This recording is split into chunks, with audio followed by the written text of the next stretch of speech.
Thanks, dear viewers, for joining us on this edition of the 6 p.m. primetime newscast on Equinox Television, live from our headquarters in Cameroon's economic capital, Douala. I am Bable Jonathan. Professor Maurice Kamto, National President of the Cameroon Renaissance Movement, announces that his party is going to boycott the February 2020 municipal and legislative elections in the Republic of Cameroon. While making the announcement in the nation's political capital, Yaoundé, today, the professor also called on Cameroonians to boycott the upcoming elections, to simply stay in their homes on election day over a number of irregularities. We will be having details in these newscasts. And Cameroon's Minister of Territorial Administration, Atanganji Paul, warns against manipulation by some politicians in the upcoming municipal and legislative elections. And speaking during the meeting of governors in the nation's capital, Yaoundé, the Minister of Territorial Administration also urged the governors to fight against insecurity and other issues affecting their respective areas of command. Stevens.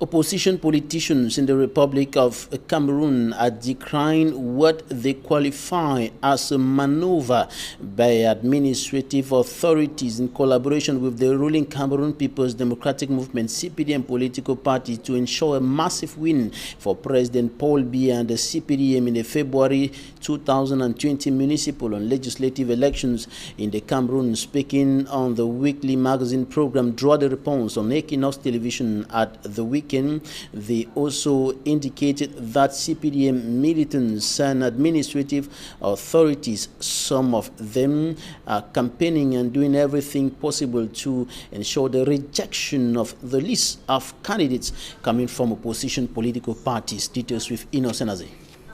Opposition panelists on the Sunday program Draw the Response on Equinox Television fumed at attempts by some administrative authorities who campaigned for disqualification of lists prepared by the opposition ahead of the municipal and legislative elections. Ce qui se passe actuellement. Lavoisier Sapi of the SDF qualifies this attitude as pre-election fraud, after which the ruling party will announce its mega win because it solely took part in the elections. Et cette fraude, elle tire son origine dans la constitution de notre pays. The Social Democratic Front militant goes further to say repressive actions of some divisional officers aim at frustrating the opposition for success of the ruling CPDM party in which they belong. Les sous-préfets rivalisent des ailes pour frustrer les militants de l'opposition.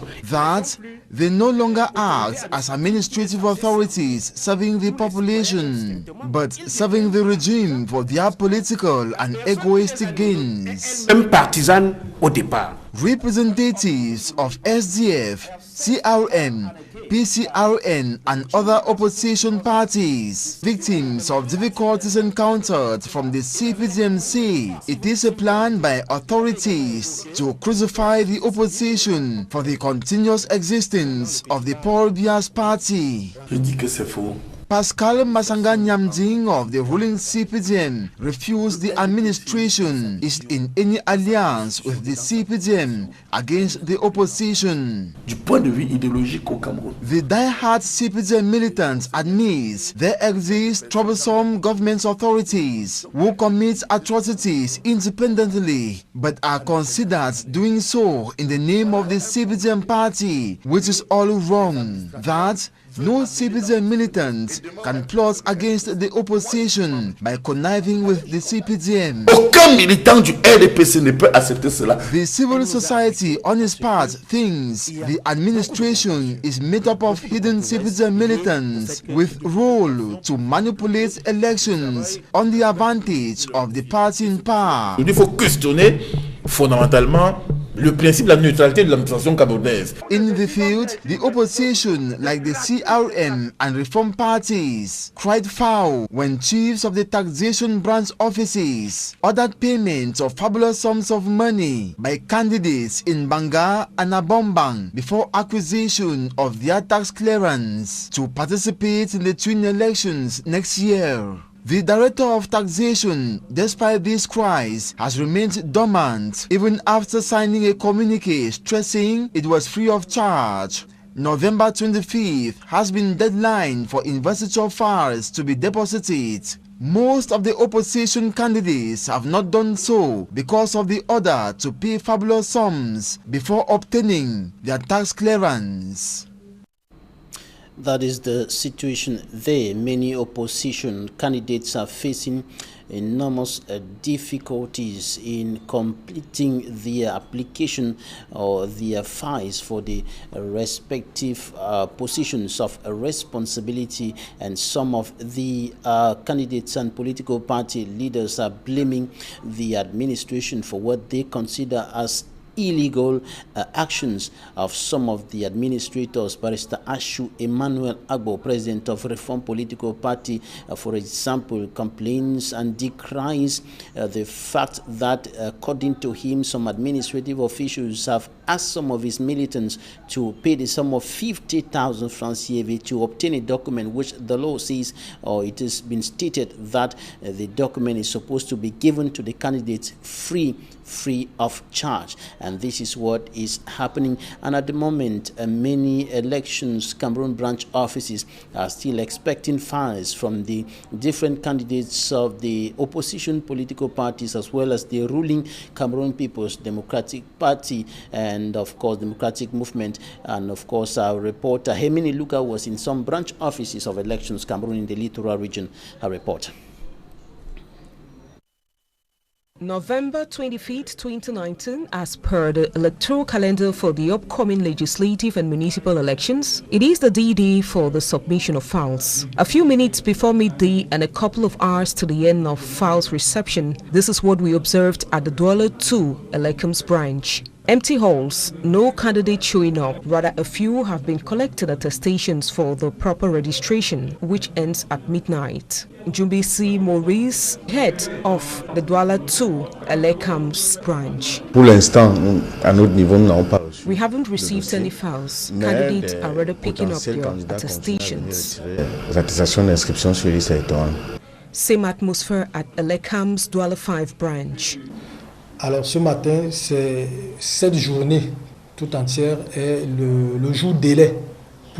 According to Ishan Dibasso Ndomber, head of the Douala 5-based elections Cameroon's branch, it is the deadline for the submission of lists. They have taken some precautions to ensure that all goes well. For instance, they have put in place 3 decks to collect the files, 1 for reception, and by midnight the doors will be closed. Nous on est prêt à les attendre et maintenant la balle est de leur côté. As further mentioned by the head of the visited elections Cameroon's branches in Douala, it is habitual, as per past experiences, for candidates to show up during last minutes. The day is then long for elections Cameroon's head branches. The Cameroon Renaissance Movement, CRM, political party of National President Professor Maurice Kamto, decides to boycott the February 2020 municipal and legislative elections. The president of that political party, Professor Maurice Kamto, who came second in the October 7, 2018 presidential election in Cameroon, made the announcement today at the press conference in Yaoundé, and he said that his party is not going to be taking part in the municipal and legislative elections over a number of issues, notably a bad electoral code, or what he qualifies as a bad electoral code and a bad electoral system in Cameroon, the deepening Anglophone crisis, and of course many other irregularities which the CRM political party thinks that are not normal and should be rectified before any election can take place in the Republic of Cameroon. Take a listen to Professor Maurice Kamto in this translated excerpt. Conditions dans lesquelles se prépare ce scrutin. The conditions in which the elections are prepared show that even if we decided to take part, there are good reasons for a party that is engaged in the political struggle for change in this country to boycott, because everything is done to restore the one-party system where a party shares some seat to its allies following its interest and maintains its serve as a dominant party. Let me now tell you legal and practical reasons why the CRM is calling on voters to boycott the February 9, 2020 elections. In the present state of the electoral system, it is impossible to contest the result of the February 9 legislative election. So if there is fraud, or if you win and your victory is stolen, you cannot contest the election of a parliamentarian.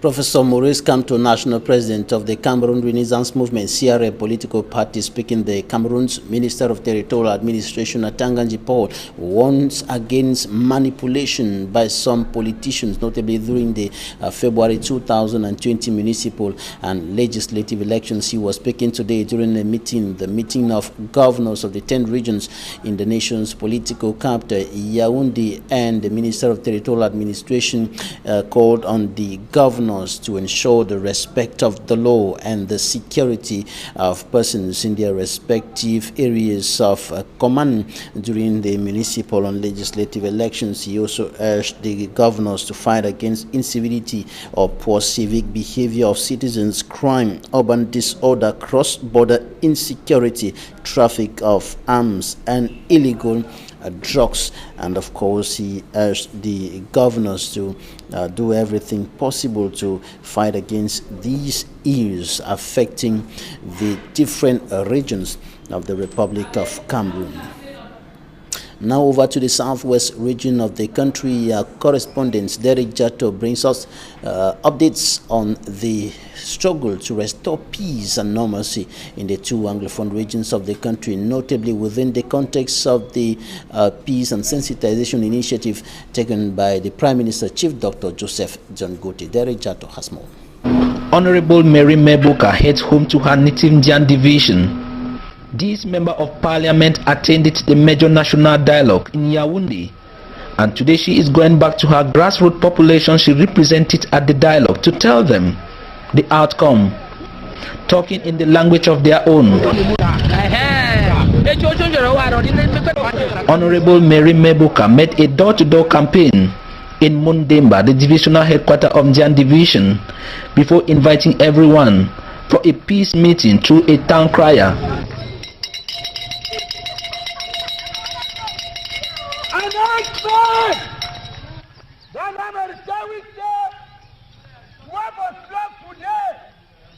Mommy, Papa, brother and sister, everybody for grandstand, SGO, parliamentarian, mayors, they want to receive now today for peace talk.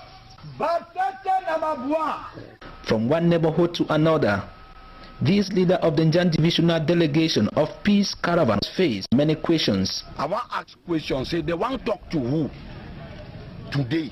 This junction where they come for talk, they want to talk for who? To resurrect those where they will die, or to bring back peace? Because they run, now we will remain. If not die, we will die always. Her people said they must air their grievances if that will bring the much needed peace. Because what we need now peace, more will live in peace, we will be used to. Then the long-awaited meeting. All have been invited for the stadium at this time for receiving the message of peace. Special status dominated talks here at this meeting. Do not know what special status. And as the definition of special status and its implementation are still awaited, the Mundemba people say for the status to be special to them, these problems must be solved. We need roads. road infrastructure. Salary advance of farm workers should be paid. Release all the detainees. The youths are crying because of high level of unemployment. Better late than never, this grassroots population at the end of the meeting expressed satisfaction. We are feeling the tempo of the Grand National Dialogue. This is our own dialogue. We thank Honorable President for bringing this dialogue to us. And present was Fowan Lawrence, the senior divisional officer from Njan Division, who said his division is stable and that the elite should harness the great strives of the administration for a lasting peace. You have been here for some time. Notice for yourself that elections are very, very calm. People are going about their respective businesses on the step. At the end of the 3 days peace mission to Njan Division, Honorable Mary Meboka, leader of the Njan Divisional delegation, thanked the population for being sincere and for looking with them in the same direction for peace. The first thing is I have to thank the population of Mundimba, of Njan.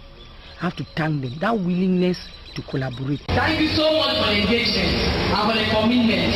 As a senior citizen, I know that God will help you and the blessing will be upon our land.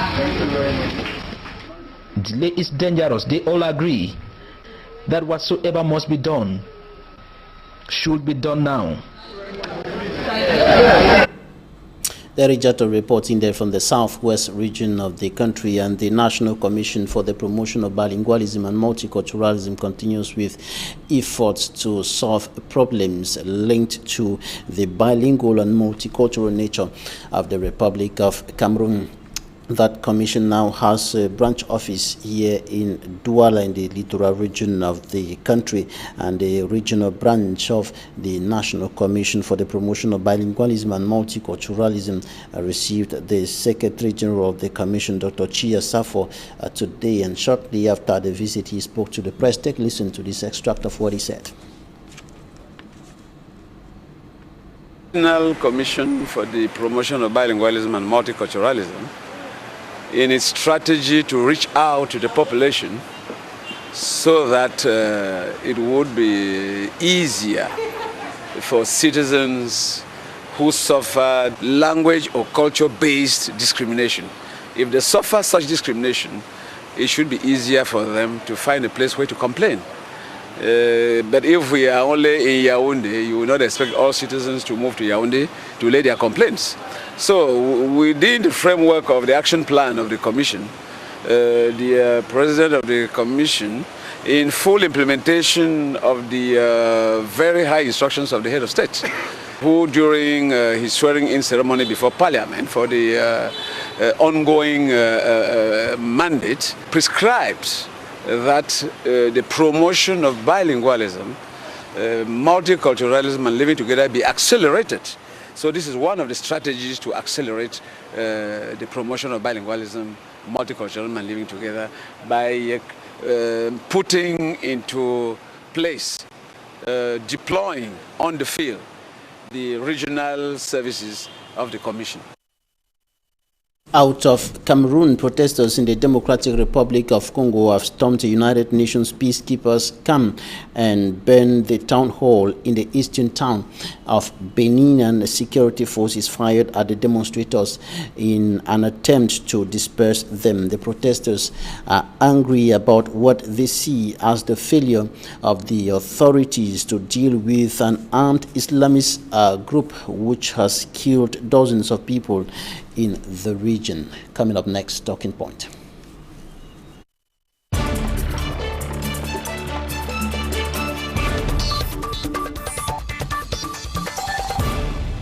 Thanks, ladies and gentlemen, for staying with us in Talking Points. We are receiving one of the peace crusaders sent to Anglophone Cameroon by Prime Minister Chief Dr. Joseph John Goodey to canvass for a return to peace and normalcy in those two regions, and also to explain to the people the recommendations of the recent major national dialogue which took place in Yaoundé. And he went through the nooks and crannies of his area, and notably in Kambe in the Ndonga Mantum Division, northwest region of the country, preaching peace and encouraging the people to work for a return to peace and normalcy in those regions. He is Ngala Gerard Kambe, Section President of the Cameroon People's Democratic Movement, CPDM. You're welcome.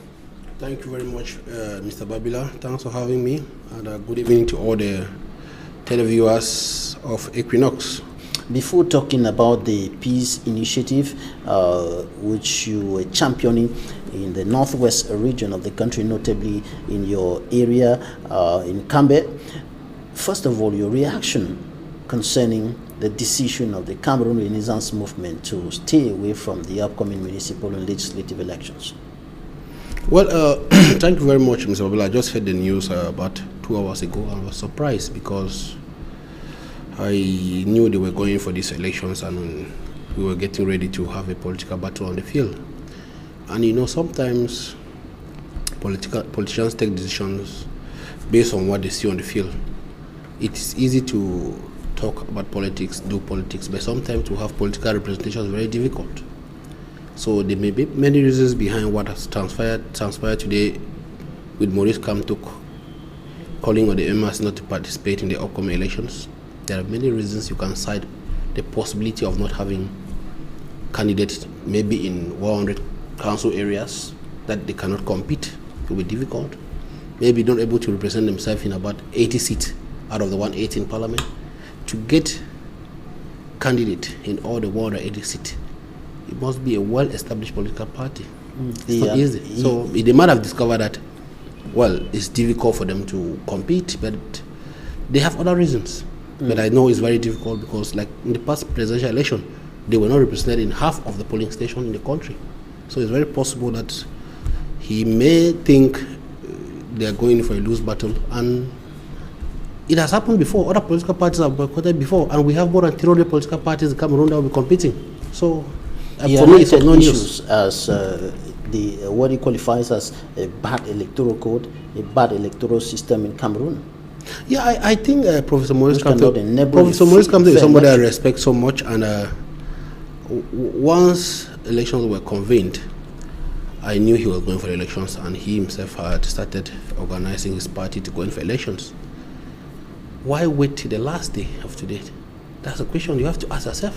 Something must have gone wrong. They were going in for elections, knowing very well that the present electoral code wasn't still in place. And then you wait till the last day that they were supposed to deposit the document at the LECAM, and you call off. It means that, for me, I can easily say that they couldn't get the people to represent them in council areas and parliamentary seat areas as they thought. And talking politics is one thing, doing politics and meeting it goes another thing. You can easily say that, look at the masses and think that they can eventually accompany you, but you have to make sure that you are organized. You know, like for example, the CPDM. CPDM is an organized political party.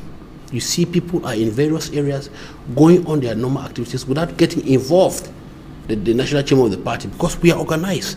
In my area, for example, I just came from Kambe yesterday.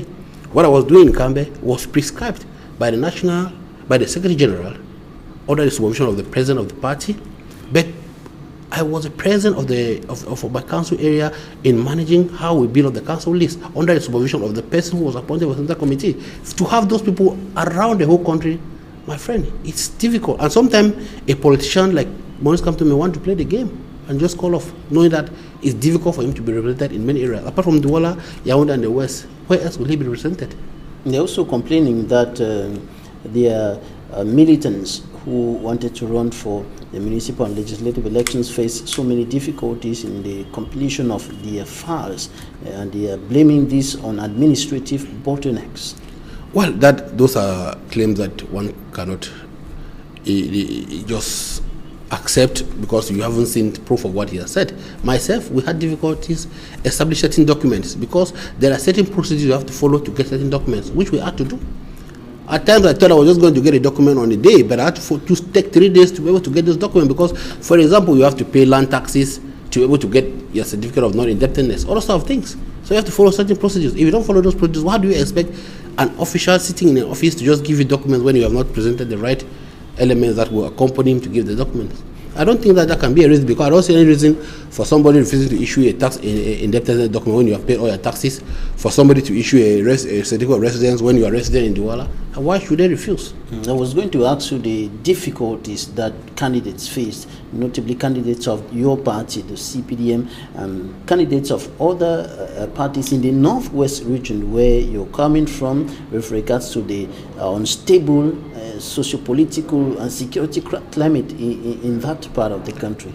The playing ground is level for everybody. The rules are the same for everybody, and the difficulties are faced by everybody. All candidates, be it of CPDM or as they are facing, or MLC, are facing the same challenges, because the rules are not exceptional to any political party.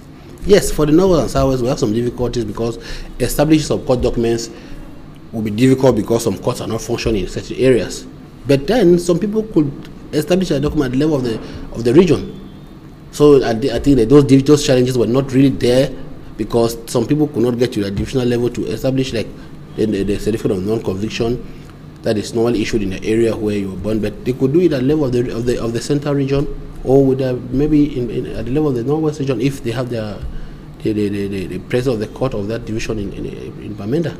Okay, so those challenges are we all go through those challenges from all political parties, not only the CRM or SDF or CPDM. The rules applies to all political parties. So it's very important that we know that, and to know very clearly that I've seen militants of the CPDM running up and down for days just to get a document. They face those challenges, but you have to be able to be resistant to get those documents. Elections, you don't just aspire to be candidate thinking that things, they go through a lot of process to get their documents, and I believe it can be a reason that some of them started doing their document and gave up. But I don't think that it's because some authorities refuse to give them papers. Like I said, they won't refuse you any document, like tax document. If you have paid their taxes, like resident, if you have a resident permit, a resident in Douala. So those are challenges that applies to everybody. It shouldn't.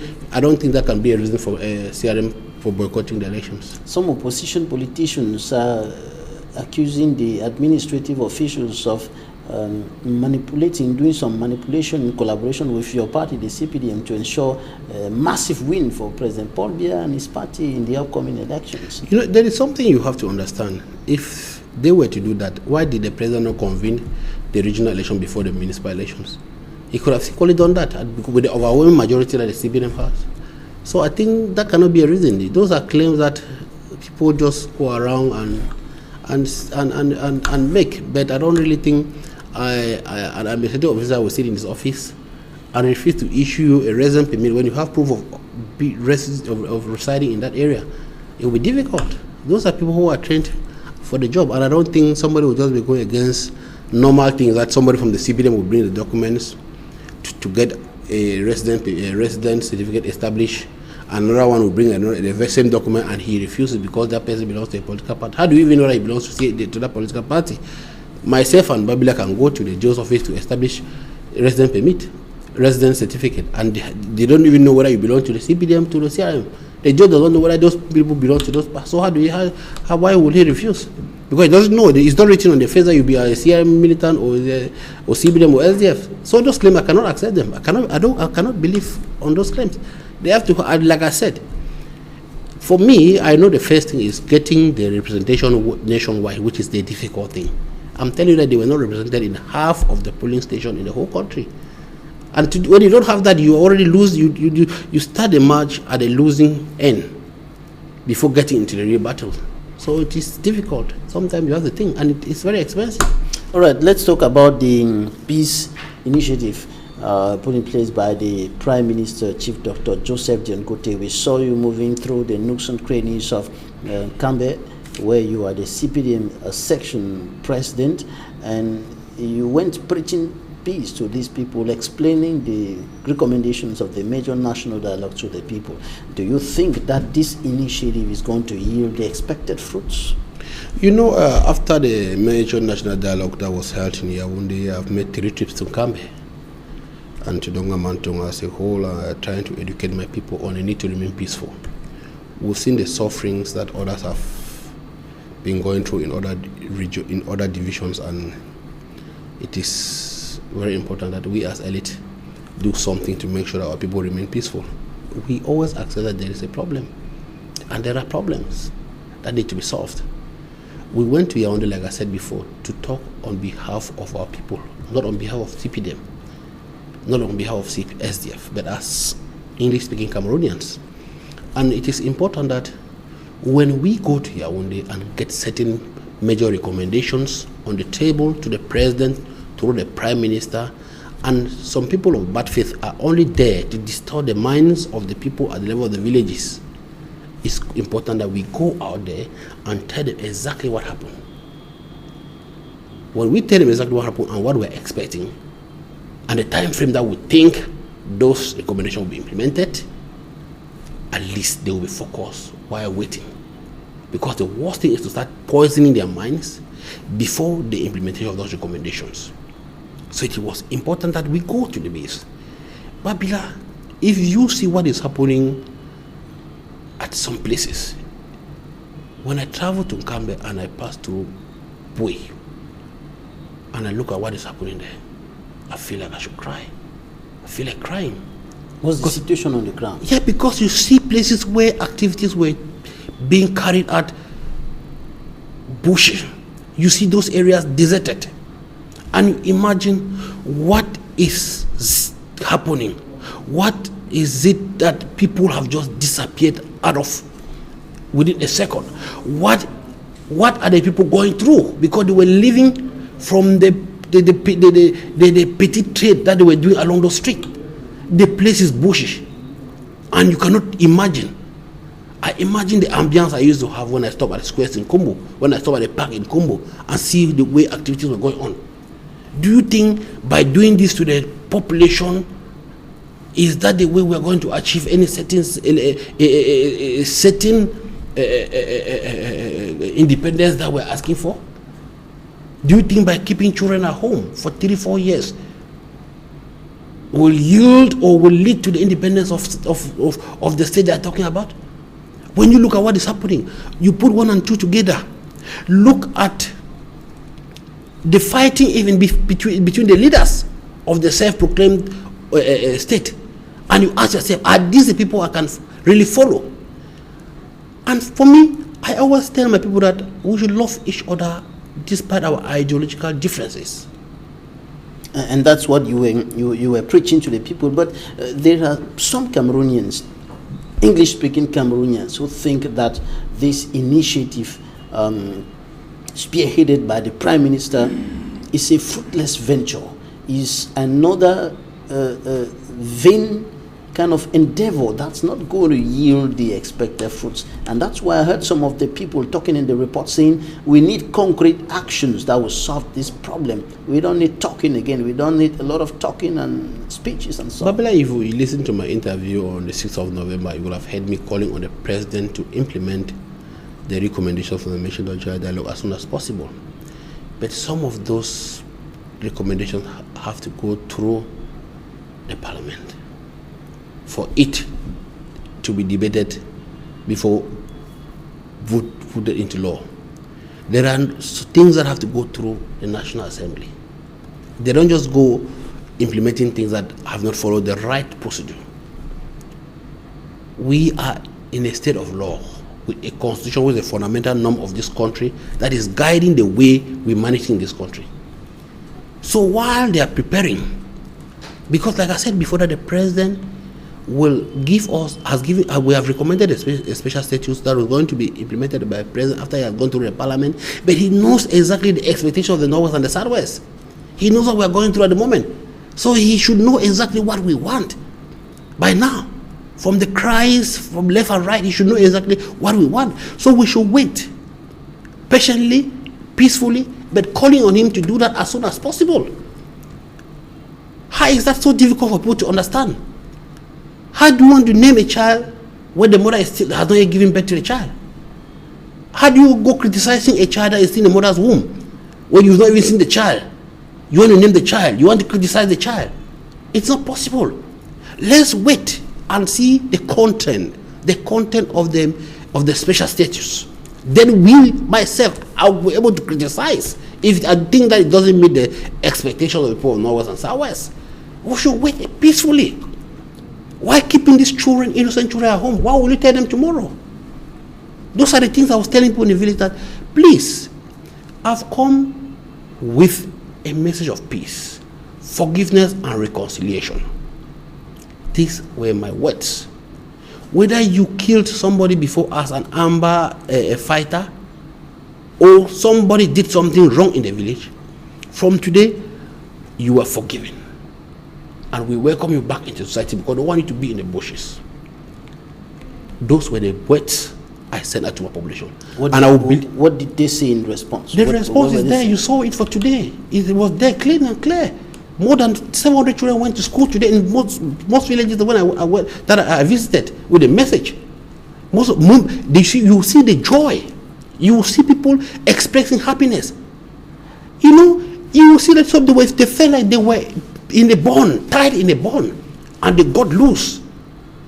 I could feel the joy when I saw the images coming out from Tabakin today, with children happily attending school and playing with their friends. No matter what fight we are in, we should allow these children to exercise their basic right of going to school. This shouldn't be a we shouldn't be taking children as hostages to achieve political goals. They are innocent, they don't know what they are doing. Let's give them a chance. Why continue to fight for better, for the government to make things better? It is very important that we know that. And if we don't realize that, nobody will ever support a cause if you go on depriving little children from exercising their fundamental right, because they are innocent, they don't know exactly what happened, but we who are making them to stay at home are the ones that will be blamed, and nobody will ever support you for that. Is the message going through? The message is going through, of course. Remember, people are tired. The first year was that we boycott school for 1 year and they will cancel the school year for the whole of it didn't happen. 3 years in the line. So why do you think people should still be listening to all the fake messages that are coming from the diaspora? They should be tired of the diaspora. And I call on my brothers again. Despite what you did to the local people, please come and drop your weapons. I gave them my number. I believe everybody in my area has my number. I gave my number, and that's the only number I have, because I'm ready to welcome. I don't want any of my brother to die. It pains me when I see blood flowing. It pains me. Some people will accuse me. They know that I'm doing the right thing because they think that you are exhibiting a militant, or what they're doing is politics. I don't care. My heart knows what I'm doing. My heart is very clear. I want peace, no matter the outcome of all what we're doing. Galajira, you were moving from one part of Cambe to the other with security officers who were protecting you. What about the population? Can they move along? You have to call people of Tapkin, ask the rally that I had in Tapkin on 2 occasions, whether there was a single military officer in Tapkin. You can check. You can check around the market. The images are there. My people, if my people at the level of the village cannot protect me, no military officer can protect me. No. That's why the people in Tabakin had to rise up and say no to armed atrocities to be able to go to school. Galajira is not moving with security officers. Others are moving with security officers. Why is Galajira free from the attacks? I'm not others. I'm telling you that I love my community. What I do for my community is what comes out of my heart. I've not started with them, but today I've been with them for long, for ages. Their problems are my problems. Their problem are my problem. I'm a grassroots militant. When I go to the village, every morning I receive no less than 500 people in my house. 500 people will take, about at least 200 people take breakfast with me together in my house. You understand? So if those people cannot protect me from anybody who wants to harm me, no military can protect me. So I believe in those people first. That's why I don't sleep in hotels when I go to camp. I sleep at home without any security. So your last word before we go. Your last word today. Well, what I will say is that people should realize that there are certain fundamental rights, like the right of the children to go to school, that cannot be taken away from them. You cannot use it to achieve any political goal. It will never work. Allow those children to go to school. Call on our brothers who are in the bushes to lay down their weapons and wait for the implementation of the recommendation for national dialogue. Get integrated into society, and also know that being in the bushes will never solve the Anglophone problem. If you think you will stay in the bush for as long as you stay there, that will never give you a solution to what you're looking for. Stay away from the fake lies from the diaspora. Look at how those leaders and the diaspora, look at how they're fighting within themselves. Ask yourself, why are they fighting to this level? Is it because of certain interests? Yes, because they want to raise money and make money for themselves. They want to raise money for themselves. Those people who are kidnapping at the level of villages, they are even encouraging those people at the level of villages to kidnap money for themselves. So they should stay away from them and focus on how we can jointly build a country that will forge forward. Things can always be fixed, and the country will go towards a better direction if we come together and look at our problems. So my greatest cry is calling on my brothers that, please, I don't want anybody to get hurt. Staying in the bushes will never help us. Let's come out. Let's put our head together. My number is there. Everybody else want to get my number. Call to me, talk to me. Nothing will happen to you if you leave the bushes. All right. Galat Jirat, CPDM Section President from Kambe in the Nonga Mantum Division, Northwest Region of Cameroon. Thanks for coming. Thank you very much. Thanks, ladies and gentlemen, for staying with us. That's it for today.